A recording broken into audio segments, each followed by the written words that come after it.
Hi guys, LC Holt here, and this is my update for the week of August the 19th. Today, we're going to be talking about one of the sicker individuals that I've talked about on this show. And if you've seen this show, you know that's really saying something. Because I've talked about some real sickos. But this guy, in my opinion, is probably one of the sickest. His name was Albert Fish. You ever heard of Albert Fish? Of course, you've heard of Albert Fish. Who hasn't? They watched House of a Thousand Corpses. They go on about him first 20 minutes of that movie quite a bit. But so, as a horror fan, you know who the guy is. I'm going to be talking about this with two of my kind of, I guess we could say frequent. I mean, Rebecca's been on the show quite a bit. Carl, I've done, a couple here, and then I've done a couple other shows on his channel. He does two shows, Carl's Creep Show and Ranting, Raving Reviews. Have I got the second one right, Carl? 100%, sir. Okay. C.W. Penney, my buddy. I call him Carl. Welcome. Thanks, man. It's nice to be back. Yeah, it's always good to see you, man, whether we're on my show or yours. Rebecca. Hey. What's up? Saw you. You were gone last week, but you're back on this week. I'm back. And I bet you're just thrilled to talk about Albert Fish. Oh, yeah. He was a fine gentleman, wasn't he? I wouldn't go that far. Upstanding citizen. Yeah, he's an upstanding dude who happened to have been born May 19th, 1870. This guy was born. Washington, D.C. His parents were Randall and Ellen. Now, Randall was 43 years older than the mother. I'm going to say that again. His father was 43 years older than his mother, and he was 75 at the time Albert was born. Now, I'm just going to let that sink in. The fucking guy was 75 years old when his kid was born. He liked him young, too. Yeah, no kidding. 43 years. I mean, 13 years, 23 years, 43 years older than his wife. Wow, the poor woman. They had 4 children. And incidentally, all 4 of these children, of which Albert was the youngest, they all had mental illness. So, who knows? I guess it was a genetic type thing. I'm willing to bet that the father was the crazier one, just based upon his preference for children. I'm just kidding. I'm sure she was of age. And we all know that in 1870, people always preferred folks their own age.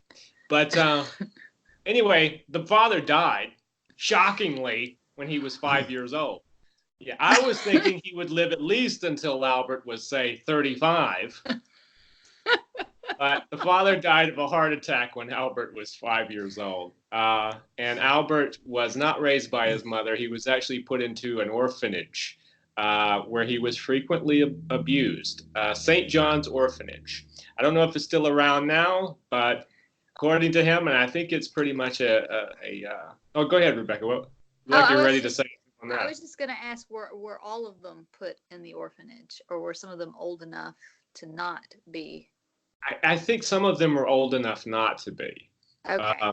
Yeah, Albert was, I think, considerably younger than the other 3, than his siblings. I was just wondering, if maybe they were all put in there and there was abuse, and that may have contributed to their mental illness. Well, that's true, yeah. And I don't know how violent any of the rest of those siblings were. Yeah. But, I don't know if they were violently, if they were psychotic, as Albert seemed to be. Yeah.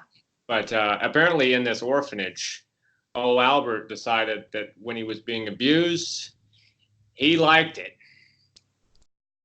So that's going to play into, where his life went from there. He was a sexual sadist, to say the least. He was, yeah, to say the least, being the key there. CW.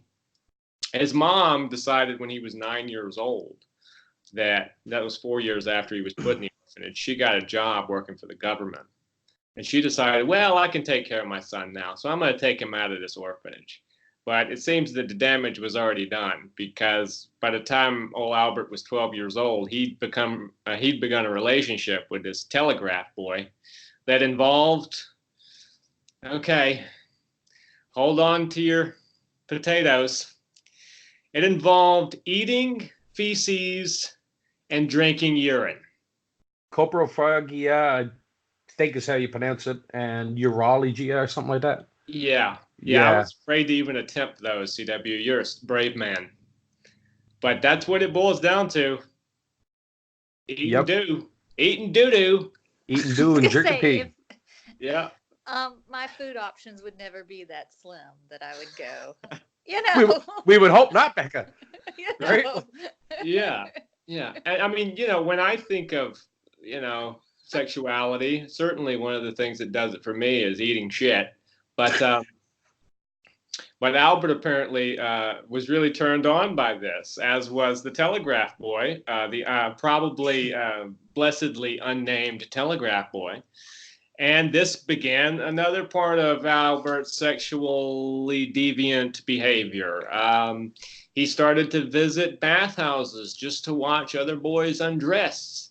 He wrote obscene letters to women that whose ads he read in the classified papers.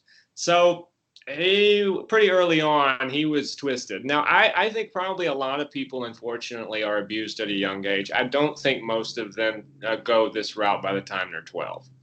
I think it's safe to say that Albert had something going on in his head that was maybe spurred on by said abuse, but was not, the abuse was not, I think, the sole purpose of this. Would Albert have become who he was without the abuse? I think it's entirely possible. Or at least nature than nurture. That's what I believe. Now, I don't know. Do you guys have a different opinion about this? No, I'm with you on that. No. Yeah. Well, it's almost to the point with Albert that, my God, he almost makes Ed Gein look like an altar boy. Yeah, that's saying something. Yeah, they're on two different plateaus of crazy. Totally. Yeah, and Ed Gein was pretty extreme, but Albert takes extreme to a whole new level. I should say that by 1890, he was working as a prostitute in New York City, and he was also violating young boys. Doesn't that sound like a beautiful thing to talk about? He was doing that. So I think some of his family member realized how crazy Albert was. I think his mother, didn't she try to remedy this situation? Well, nothing tries to remedy crazy like trying to arrange a marriage. So mom says, hey, I'm going to arrange a marriage with Anna Mary Hoffman, who was 9 years younger than he was. Oh. And so they got hitched and had 6 kids. So let's add children to the pot. Yeah. Yeah, so 6 children. Let's get that genetic pool going, Yeah. Well, his mother probably saw that what'd you say, Anna Mary, her name was? His mother probably saw that Anna Mary was 9 years younger and told Albert, she's a little old for you, but but anyway, that was in what, 1898 they decided? 1898, correct. And they had 6 children. Now, 6 kids. When we get into what Albert Fish's predilections were, that might be particularly fascinating statistic. Because Albert, as you can probably already tell, before we go any further, Albert preferred children. Yeah. And he had 6 of his own. And as far as we know, Albert was not, his children didn't talk about him doing things other than, I guess he wanted his children to paddle him. Yes, that's what I read somewhere. He had a paddle with nails studded into it. Yeah. That's scarring enough. Yeah. In more ways than one. Yes. Mm-hmm. God, imagine coming home and your dad's like, hey, kids. Hey, Johnny, get over here. I got a cat on 9 tails. Yeah. Yeah, that sounds like a very healthy environment for a child. he continued molesting boys, and he preferred them under the age of 6. So, great guy. He'd become obsessed by this point with also sexual mutilation, and Albert's crazy seemed to include a lot of biblical type stories. He was obsessed with the story of Abraham from the Bible, where it's like, give me your child, sacrifice him to me. And he started to believe that sacrificing children was something God was ordering him to do, just like in the story of Abraham. So again, all new level of crazy. Go ahead, Beck. Yeah, and I had read that after his first wife left, he was having auditory hallucinations, and he thought he was John the Apostle. That's true. That's true. Didn't he roll himself up in a carpet at one point? Yeah. Yeah, he's like, well, this sounds like a good idea. God told me to roll myself up in this carpet. And the kids walk in and they're like, Daddy, what are you doing? I mean, I'm not surprised the first wife left, but at the same time, she left her kids with this. Well, that's true. Yeah, nutsy cake.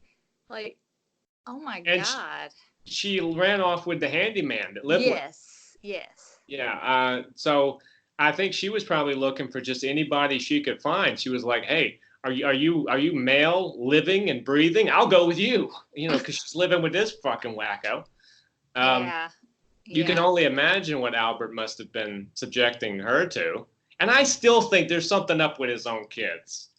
I mean, you can't be that crazy and think about children like that and not have anything, to do with your own kids in a way that's not improper. I don't know. Did anyone ever, in your research, what happened to the 6 kids? Did they grow up to not do anything? Did they just... That's a good question. It's hard to find anything about that. CW, did he find anything about Albert's kids? I couldn't find anything about the kids. Not a whole lot. I know we got Albert, Anna, Gertrude, Eugene, John, and Henry. Yeah. Okay. So you had how many boys? There were Albert, Eugene, John, and Henry. 4 boys, 2 girls. Two girls. And he preferred boys over girls, I think it's safe to say. Yeah, he did. As victims. Yeah, that's very odd. I still find it very difficult to believe that these kids got away completely scot-free, other than paddling Dad with the cat o' nine tails. But I could be wrong. Who knows? When you're dealing with crazy, you never know how it's going to manifest. It might not manifest at all toward the kids in a way that's pretty sick. But I know something that was sick was about 1910. So Albert's starting to get a little older here by this point. He meets this guy named Thomas Kedden, who's 19 years old. And they began what Albert said was a consensual sadomasochistic relationship. I find that hard to believe because Mr. Kedden was intellectually disabled. And Albert tended to like people who he thought were easy prey. Albert didn't like people to really fight back. If you notice, he likes to go for the weakest people he can find, whether they be little children or someone who has a disability. And at that time, people with disabilities didn't really have many rights. And yeah, you're true. That's right. They just kind of tossed them aside, and that was it. So yeah. I'm sure that was part of his thinking as well. I can do it and I can get away with it. Right. This was 1910. You think about the attitudes of people even in the 1960s about their children with disabilities. Some of the attitude was just, we'll stick them in a hospital and try and forget.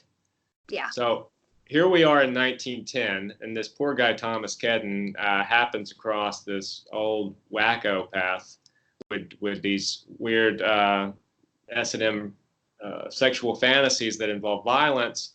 And not just a little paddling, but serious violence, as was evidenced when he took Mr. Kedden and began to torture him.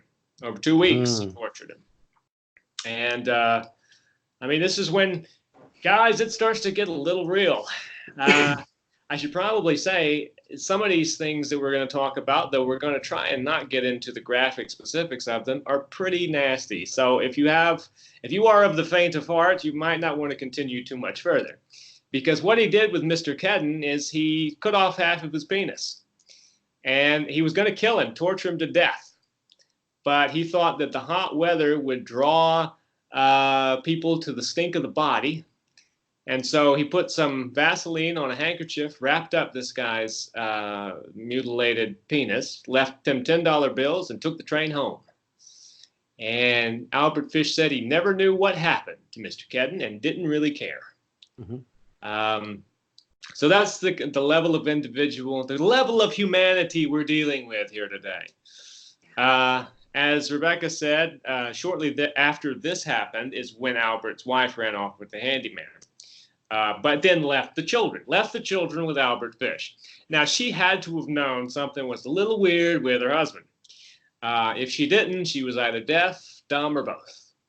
But that's what she did. She left the kids. He started having those hallucinations. Beck was talking about how he liked to be wrapped up like a burrito. He began doing some self-harm to himself. We were talking, CW, about one in particular case of his self-harm that has become kind of infamous in the years since. And I wish if we were back on, Hangouts on air on YouTube, I could show a picture of it. But as we are now on Skype, we have not that option anymore. You want to talk about, without the picture, what he's kind of famous for doing to himself? Yeah, well, I just want to bring up also, he did have a fascination with bisection of penises. As we do. I mean, as most people do. Let's face it. But yeah, he had a tendency of taking stick pins, like I guess you would use it for sewing or whatever. And he had sexual pleasure in inserting them in his groin and in lodging them into his pelvis. And there were more than a dozen, upwards to like 15 stick pins found in his X-ray autopsy report photo. Well, I tell you, just hearing that gets me excited. No, I mean, this guy's a wacko. I mean, can you imagine that? 29 pins lodged in your pelvis where you couldn't get them back out. Well, hey, maybe that's why the wife left. All her stick pins were, she couldn't sew, Yeah, she was like, I'm trying to be a seamstress, honey. Where are all my stick pins? And, so what? It was 29? There were 29 needles, yeah. Yeah, 29. Think of two. 29 this guy put in there. Oh, my God. And he couldn't get them back out. They were in there stuck. Yeah. I'll let you guys sit with that for a minute. I got a small photo here. I don't know if I can show it, though. You could try holding it up to the camera, but it's, oh, can you see that at all? Yeah, that's an X-ray of his pelvis with some stick pins stuck in there. Oof. Well, like I said, I'll let you guys sit on that, and he had to for years. He began eating raw meat, serving it even to his own children. Bless their hearts. Can you imagine? I mean, and this is not processed meat like we have nowadays. This is like truly raw meat from, the early 20th century. So you can imagine all the parasites and worms those fucking kids must have had. 1919, he again he didn't try. He victimized another intellectually disabled boy. And he tried to get other boys to find children to bring to him, because he said he was telling these kids, he's like, I want to try out my implements of hell. As people generally want to try out their implements of hell. And it was a meat cleaver. It was a butcher knife and a little small hacksaw. That's what he called his implements of hell. I hope that's not how he sold it to the kids. Probably so, knowing this guy. He's like, I was talking to God the other day, and he gave me these implements of hell. Could you bring me some of your friends? And they were like, sure, sir. You got some hard candy? I don't know what these kids must have. I mean, probably a lot of the kids just ran off, because it seems that many of his children, or potential victims who were lucky enough to escape, basically ran off because this guy was fucking creepy. I mean, Jace, he's walking around with stick pins in his abdomen. 54-year-old thought he was God. 54 years old he was. He thought that God was telling him to mutilate children based upon the biblical story of Abraham. This is around the time that started to come together in his mind, according to interviews they had after. On July the 11th, 1924, he tried to lure Bernice Keel, who was 8 years old, away from her parents' home in Staten Island. He said he wanted to go look for some rhubarb, make some rhubarb pies. But the kid's mom saw him and chased his ass away. Go, Mom. He came back, tried to sleep in the barn. The dad saw him, chased his ass away. Go, Dad. So these two parents protected their children. Unfortunately, not all the children of Staten Island and New York State were as lucky as Bernice was. There was a kid named Cyril Quinn. He was a young boy that Albert had been molesting. He and a friend were invited by Mr. Fish to come up to Albert's apartment so that they could have some lunch.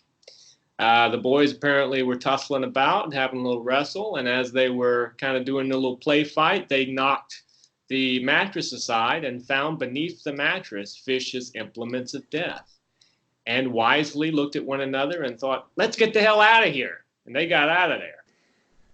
So there's a couple examples of kids who were either fortunate enough to have very, well, I don't want to say astute parents because I'm sure they all had great parents, but these parents were fortunate enough to be in a situation where they could scare Fish off. And in the case of Cyril Quinn and his friend, they were just lucky enough to see those implements of death prior to being attacked. There was a young girl who was not that lucky. Her name was Grace Budd. And CW, you want to take it from here? Sure. So Grace Budd was born 1918 and died in 1928. She was only 10 years old. Mm. Now, on May 25th, 1928, Fish seen an ad in the Sunday edition of New York World about a young man, 18-year-old, looking for work, basically. So he went to the house, introduced himself as Frank Howard, a farmer from Farmingdale, New York, and he was going to hire the young man, and he said that he would return in a few days to get him. Mm. When he showed back up to hire the young man to do some work for him, he ran into little Grace Budd. He fully intended to not hire this gentleman. He was going to take the young man and he was going to kill him. Yes. And that was the young man was Edward Budd. Yes, right? Yes, it was Edward Budd. Because he was a boy, and that's what Albert preferred, was boys. Yes. But when he seen Grace, he took a shine into Grace. She was only 10 years old. So he came up with the story about he had to attend his niece's birthday party. He convinced the parents, Delilah and Albert Budd I, to let Grace accompany him to the event. The elder Budd was porter of the United States Equitable Life Insurance Society, and Grace had a younger sister, Beatrice, two older brothers, Edward and George Budd, and the younger brother, Albert Budd II. Grace left with Fish that day, but she never ever returned. Yes, and this Beatrice is a different Beatrice than the one I said that he had tried to adopt before. Yes. Beatrice Budd is different than Beatrice Killed, just so people don't get confused. Yeah. So yeah, and it goes on from there. It goes on from there. The police arrested 66-year-old Superintendent Charles Edward Pope on 5th of September 1930 as a suspect. And he was accused by Pope's estranged wife. He spent 108 days in jail in his arrest, and on trial on December 22nd, 1930, he was found not guilty. Well, that's good for him. Yes. Now that led us to, in November 1934, this is where it gets a little twisted. Mm-hmm.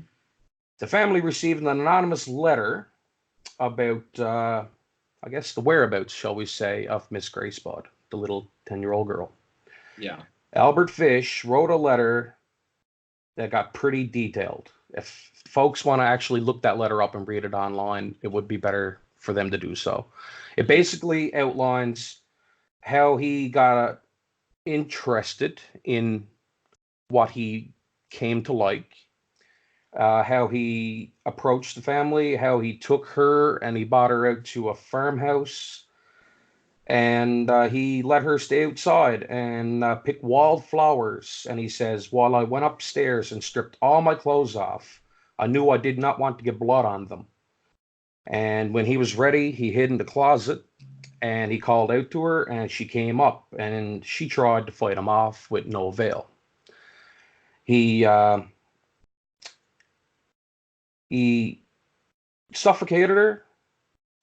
He had some sexual release, we will say it that way, without touching her in a sexual manner. He went ahead, dismembered her body, and over the span of 9 days, without consuming her head or innards, he ate her body in 9 days. But he was nice enough in the letter to let the parents know that he did not sexually violate her. Right, he just ate her. He just ate her. Yeah. Well, but this was incidentally not the last murder victim that he claimed. But she was the first that they knew about. Do you want to go into how he was arrested for Grace's murder? The police investigated the letter. The story concerning Captain Davis and the famine in Hong Kong could not be verified. The letter concerning the murder of Grace Budd, however, was found to be accurate. Yeah. Let me just interrupt you. There was something that he mentioned in that letter when you were talking about Hong Kong. Yes. He said that, and I don't remember it exactly, and correct me if I'm wrong, CW, but he said something about he had heard someone came back from the Orient after the war and had talked about how when they were in Hong Kong, they had witnessed the murder of small children who were then sold as meat to the local butchers. Yeah, Albert said that's what gave him the idea to eat children. Yeah, apparently there was a famine in China at the time, and a friend in 1894, a friend of his, he was a ship deckhand on the steamer Tacoma, and they got talking, and anyway, he told them basically about the famine and how they were eating raw flesh over there, and that's how they were surviving, and he got an interest in that. So yeah, which is incidentally total bullshit. I think that was just in Albert's head. They never ate children in Hong Kong. I don't think there's any indication that ever actually happened outside of Albert's imagination. But that's what you were saying about the story couldn't be verified that he told of Hong Kong. He mentioned that in the Grace Budd letter. Yeah. The letter to Grace's mother. But it was that letter itself. It was a marking on that letter, was it not? They got it eventually. Yeah, there was a small hexagonal emblem with the letters NYPCBA, representing the New York Private Chauffeurs Benevolent Association. And the janitor at the company told police that he had taken some of the stationery stuff home. So that Albert Fish had.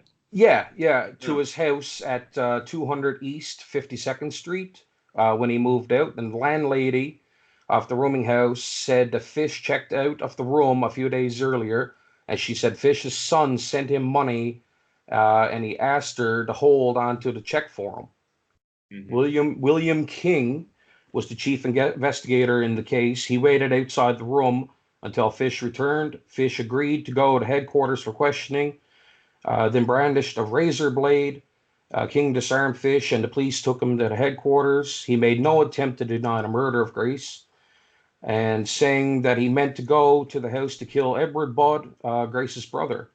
Fish said it never entered his head to rape the girl, but he later claimed to his attorney that while kneeling on Grace's chest and strangling her, he had 2 involuntary ejaculations. Oh, that's lovely. I just love how he's so hung up on how he didn't rape her, but he did eat her, as if one is bet worse than the other. I didn't rape her, but I fucking ate her. He got off so much on the power trip of the sexual sadomasochism. He did not have to have sex with her in order to get off. Yeah. That's the disturbing part. Yeah. It was, him getting arrested for this murder ultimately revealed the fact that it wasn't the first. It was just the first that they detected. Mhm. And the first that they tied to Albert Fish. He actually got away with a couple of, at least 2 murders, possibly more, that Wow. happened prior. And they were little boys. Unlike Grace Budd, there was a boy named Francis McDonald, who was 9 years old, from Port Richmond, Staten Island. Went missing on July 14th, 1924. And he was playing catch with his friends, and he was last seen walking on a little trail by the woods with this older gentleman, tall, slim, gray mustache, they said, and went into the woods with this guy.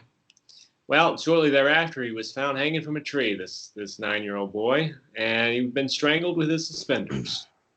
And there were cuts on his body, and he had been sexually, assaulted.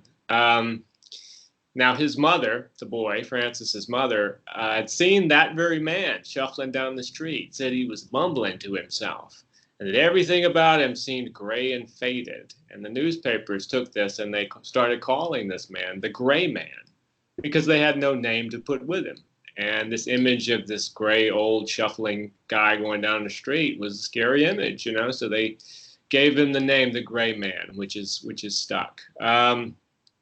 Now, Fish, when he was arrested for Grace Budd, initially denied any involvement with the murder of Francis McDonald, the little boy on Port Richmond, Staten Island.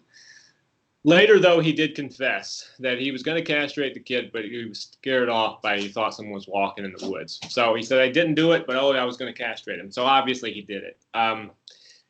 Again, this guy's a wacko, So they eventually got it out of him and sort of around the barn to get to the door kind of way. There was another boy. He was 4. All right. He was from Brooklyn, though. That's where Albert Fish was living in 1927. He was painting houses. Albert Fish was. And a few miles down from one of the houses where he was painting, there was a little boy named Billy Gaffney, a little 4-year-old. And he was playing in the hallway of his apartment building with another little boy, 3-year-old named Billy Beaton. And Billy had an older brother who was 12. And when the older brother went off back into the apartment for a few minutes, the 2 younger ones, Billy Beaton and Billy Gaffney, both mysteriously disappeared. And they did some walking around the building, went up on the roof, and they found Billy Beaton, the 3-year-old, on the roof, safe but frightened. But Billy Gaffney was nowhere to be found. And they asked, this little boy, Billy Beaton, they said, well, what happened to your friend? And Billy Beaton said that Billy Gaffney was taken by the boogeyman. He was 3 years old. That's all he could really say. But the boogeyman took him. Now, back then in New York, there was still trolleys. This was 1927. And a trolley motorman named Joseph Meehan later went to the police and identified, this was after Grace Budd, identified Albert Fish as being a man that he saw that day, February the 11th, on his trolley with a little boy who was crying for his mother. And he said Fish was there trying to soothe the boy and then snatched him and took him away off the trolley. Well, that little boy was obviously Billy Gaffney. This was right after he had been abducted from his apartment complex. Again, Albert Fish later owned up to this. He confessed to torturing, mutilating, and cannibalizing Billy Gaffney. And apparently Gaffney's mother tried to talk to Albert Fish in prison when he was in Sing Sing near the end, and Fish wouldn't talk to her. He would get really emotional and run away. And it's like, well, you're getting emotional a little late there, aren't you, pal? I mean, yeah. But anyway, yeah, but I don't know if, you hear people like Albert Fish getting emotional, and it kind of makes you wonder, is that just part of the illness? I mean, what do you guys think? Think he was really sorry for any of this? No, I don't think he was capable of being sorry. Yeah. I think he wanted desperately to feel sorry, but he couldn't, if that makes any sense. Do you think he was trying to like what put on the emotion of remorse or? Yeah, I think he was trying to, even if it was just like a facade. Mhm. Like he wanted to try to feel human in a way, but I don't think he was capable of being that way. Well, what I keep going back to these kids of his. I mean, can you imagine living in a house with a guy who's capable of kidnapping a little 4-year-old out of an apartment complex? And I mean, does it not come into Albert's mind that hey, if this was one of my kids, because God knows he had enough of them, what would I Yeah. feel about that? Or is he just so sociopathic? You think that didn't even he just removed himself from the idea that other people were human? Yeah, you're probably right. Uh, Mhm. Yeah. because that's always kind of fascinated me when you have killers who are either married and go after women who are of the same type as their wife, or do you ever wonder, like, well, what made her different? Yeah. Why did he marry her instead of murdering her? Well, Because one common trait with serial killers anyway is being able to like displace yourself from certain situations. And like definitely this guy, 6 children. I mean, at some point we would think that he's looked at one of his kids or three of his. I was going to make a joke earlier. Okay, we had Albert, Anna, Gertrude, Eugene, John, and Henry. I was going to say the first three, Albert, Anna, and Gertrude. When he named them, what was his initial thing to name them? Breakfast, dinner, supper, well, I've right? yeah. Well, I made enough bad taste jokes early in the show. You're all right there. Right? Yeah, but that's about right. Yeah, I mean, yeah. It is always kind of weird, when you're talking about this stuff because whenever we do these true crime shows, I'm always trying to go like, is this remotely entertaining or is this? But then I wind up making jokes and I'm like, ooh man, I'm thinking about the subject matter and you go, golly. And also I was thinking, did he have grandchildren at this point? I Valid don't point. know. I wish you could find out more about Fish's kids. Yeah. I mean, I don't need to know their personal life history or anything, No. but it just if they turned out okay and did they change their names? Because Fish is kind of a distinctive name. Yeah. I don't know many people who were named Fish, last name Fish, in my life.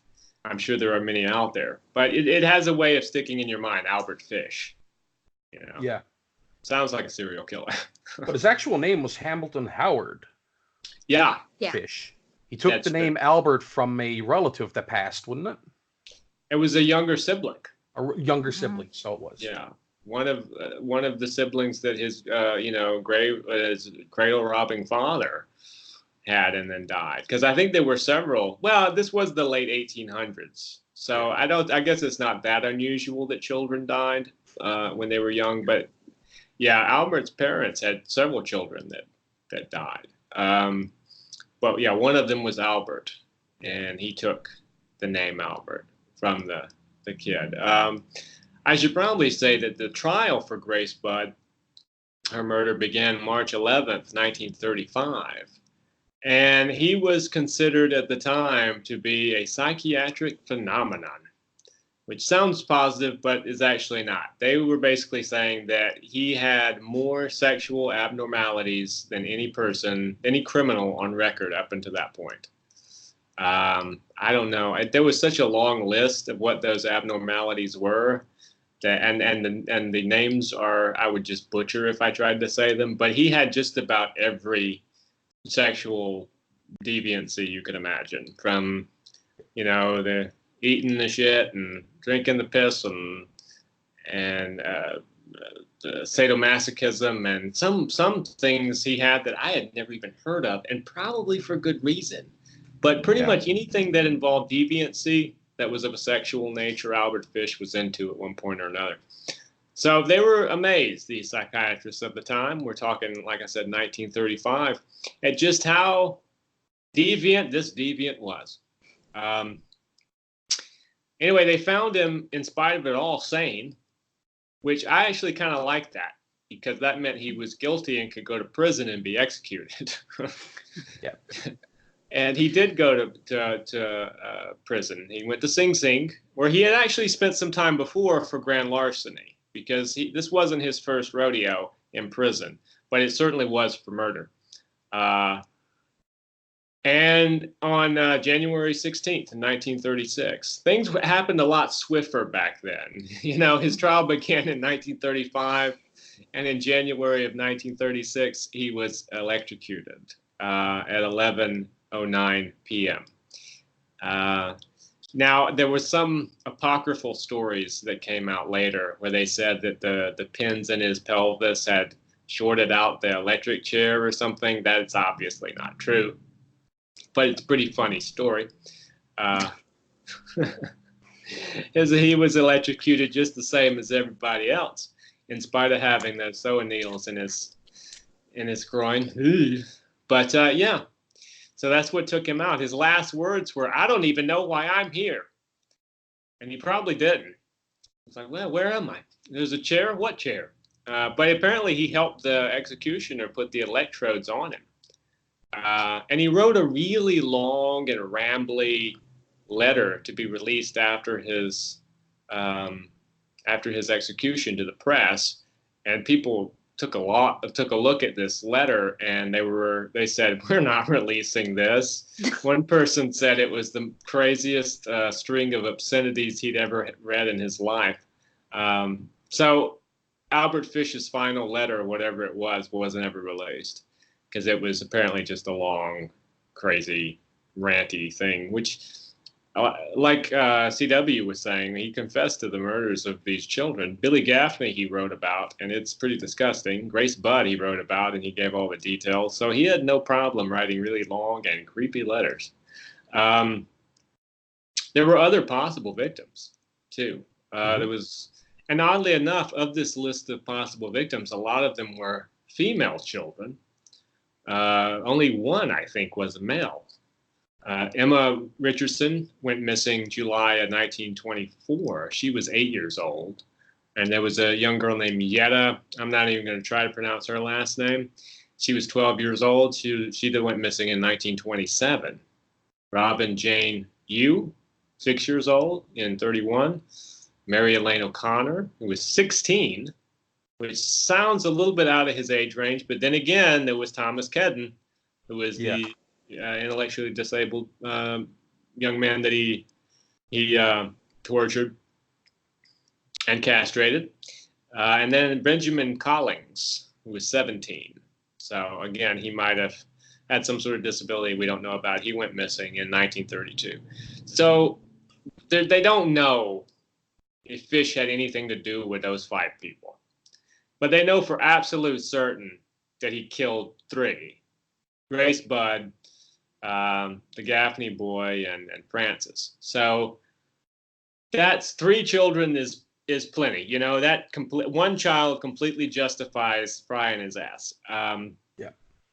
Now, I know some people would probably hear that and be like, LC, are you suggesting capital punishment is... and I'm like, with Albert Fish, yeah. I absolutely am suggesting capital punishment's a good idea. Albert Fish is kind of a waste of flesh, isn't he? Anyone like that is not fit for society. Yeah. And putting him in prison, and people's tax dollars keeping him alive. Right. No.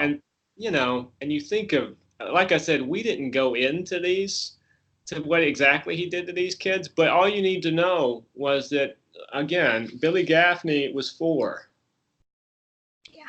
So fry him. Now, you were talking, CW, to me about a film, which I have not seen. Did you want to mention? Yeah, they based a film on him. Well, he had a nickname of the Gray Man. Yeah. And he had some other nicknames. One of my favorites was the Werewolf of Wisteria. Yeah, and the Brooklyn Vampire. Brooklyn Vampire, yeah. The Moon Maniac and the Boogeyman. The Boogeyman, which, the Boogeyman, I don't know. I like the Werewolf of Wisteria. I just like that. That rolls off the tongue. Yeah. But this film here is actually called The Gray Man. Oh, yeah. And I watched it several times. Who's in that? Oh, wow. That's a good question now, Elsie. Let me guess. Kane Hodder. No. Patrick Beauchou is The Gray Man, starring Jack Conley, Silas Weir Mitchell, Lexi Ainsworth, and Julian Armante. Hmm.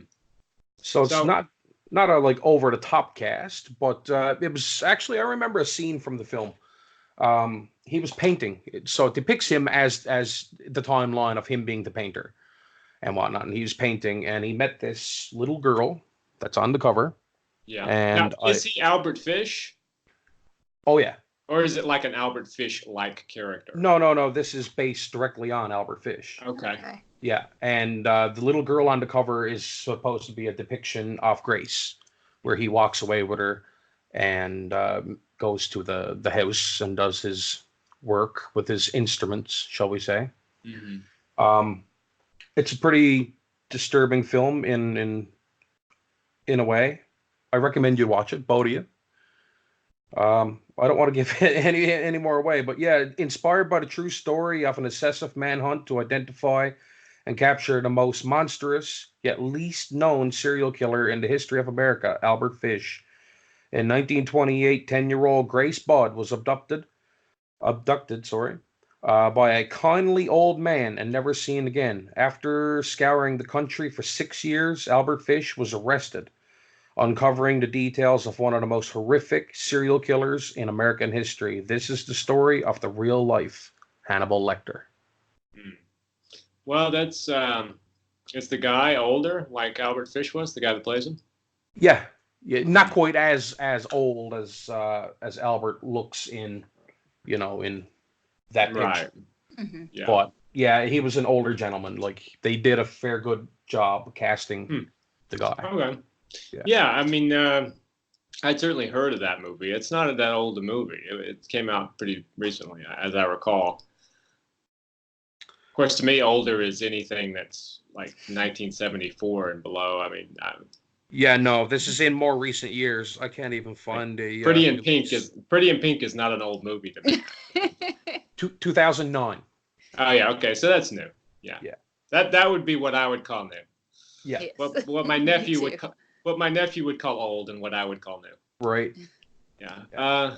Well, that's pretty interesting. Yeah, I might check it out. Some of those serial killer films are hard for me to watch when it's and I think I've talked about this on the show before. You remember when they did that time period when they were doing like Gacy, Bundy, and Dahmer? Yeah. Yeah. And they all had kind of the same cover of the person's face looking out through darkness. And, essentially it was a horror movie with set pieces. And I'm sitting there watching these things, the few that I tried to watch, and just being like, if I was a family member of one of these victims, I don't want my family member to be murder to be depicted as a horror set piece. I've always been, to me, that's skeezy. I don't know. I guess I'm a little too sensitive for the horror genre. But to me, it's a little skeezy to depict it as a Zodiac is an example of something that's very brutal, very honest, but I think depicted in a way that's classy. That you don't see the murders in that movie and go, well, wow, that was glorified. You go, ooh, that was disgusting. How dare this person do that? I dig that, but that's another level. That's a David Fincher movie. I get the feeling that, say, Gacy was not directed by David Fincher. But yeah, I might check that out, man. Is it brutal to the extent of being skeezy, or is it? It's extremely psychological. Okay, see, that's a little more. I can handle that a little bit better. Scott Flynn directed The Gray Man. Okay. Yeah. All right. It is psychological on all levels. I mean, there are scenes there what you're expecting to see, like pure gore fest, but you don't. It leads it to your imagination, and that to me is worse than just plain out seeing it. Oh yeah. Yeah, to me that's always better anyway, because particularly with movies that have a lower budget, it's hard to pull off. When you try to do effects and they don't work, it's really it's shocking. You see it. You see every flaw. If you can do it somehow psychologically, it's probably better for a lower budget, but also just more effective in general. Yeah. I also counted. I went back over some notes here. I counted at least 11 different diagnoses that he was given. Well, do you have any of them? I mean, you don't have to say like the crazy names, but what else was he? They were, let me see if I can get them correct now. Sadism, masochism, Yeah. flagellation, exhibitionism, voyeurism, pecuarism, cannibalism, coprophagia, urologia. Yeah, that's just we'll just call that doo-doo and pee-pee eating. Right. And pedophilia and infibulation, whatever infibulation is. Infibulation. I wonder what that is. I don't know. They are all underlined here, so I would imagine there are, Yeah. I know what all of those are except for the last one, infibulation. Yeah. I know I'd like to take some defibrillators and put them to the sides of his head and say clear. Right. But I don't think they had those. I'm not familiar with the infibulation or pecuarism. Oh yeah, that's another one. Yeah, I'd have to look that one up too. I'm pretty sure it's pretty twisted, whatever it is. Oh yeah. Yeah. Yeah. I mean, it's just skeezy. Like you just imagine the room this guy lived in probably just was all greasy and shit. Oh, there's poor children. God, I keep going back to his children. I can't help it. I hope they're okay. If any of you children are watching, you're probably all dead now. Look, I'm so sorry your father was a wacko. I hope you turned out okay. And yes, I apologize for what the universe did to you. Some people have all the luck. If any living relatives of Albert Fish are currently watching this, reach out to LC, Rebecca, or myself. We have some questions. Right. Rebecca's like, don't ever talk to me, is what she's saying. Send all mail to LC Holt. Yeah. I'll read it when he sends it to me. Right. Oh, man. Well, I think we had a pretty interesting show here today. We covered some, for those of you who like these true crime episodes that we do, it's been a while since we've done one. And this was one that CW mentioned a while back, I think, when we were doing the last one. So we decided to just go for it, another Albert Fish. So we're not going to leave the true crime stuff out of the series altogether. So don't worry about that. But I hope you enjoyed, all of you at home enjoyed as much as you can hearing about this grisly stuff. And I hope you guys enjoyed being on the show, being CW and Rebecca. I know it's not the most uplifting of subject matters. No. I'm honored to be here. Honored to be here again, man. Yeah, and we'll do more. Rebecca, poor Rebecca's over there like, oh my God, what have you dragged me into this time?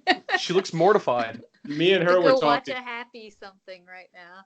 Yeah, it's like, I gotta go watch Mary Poppins. Watch The Gray Man. The Gray Man. Well, at least they didn't name it Fish. Yeah. Oh, that's the worst thing. Yeah, don't you hate that? Not just about movies about serial killers, just in general. Like every time a movie comes out about somebody, they have to use the last name. Yeah. Like, ugh, guys, stop it. Yeah. That the new wore off of that in like 1982. But anyway, like I was saying before, Rebecca, thank you for being here. I hope I've traumatized you. You did. And now you can go watch Mary Poppins. Yes. Which puts a whole new twist on Mary Poppins now. Thank you. Yeah. But and CW, of course. Thank you for being here, and thank you for participating in the show because you did. You had actually suggested this, so I did. I'm glad that you did. So we got to do another true crime thing. So Rebecca, blame him. Okay. But no, my you inbox later. Yeah. But you guys, thank you a lot for watching, and thank you too for joining me. And until next week, take care of yourselves. I certainly hope you do. Watch out for guys like Albert Fish. Mm-hmm. See you later. All right.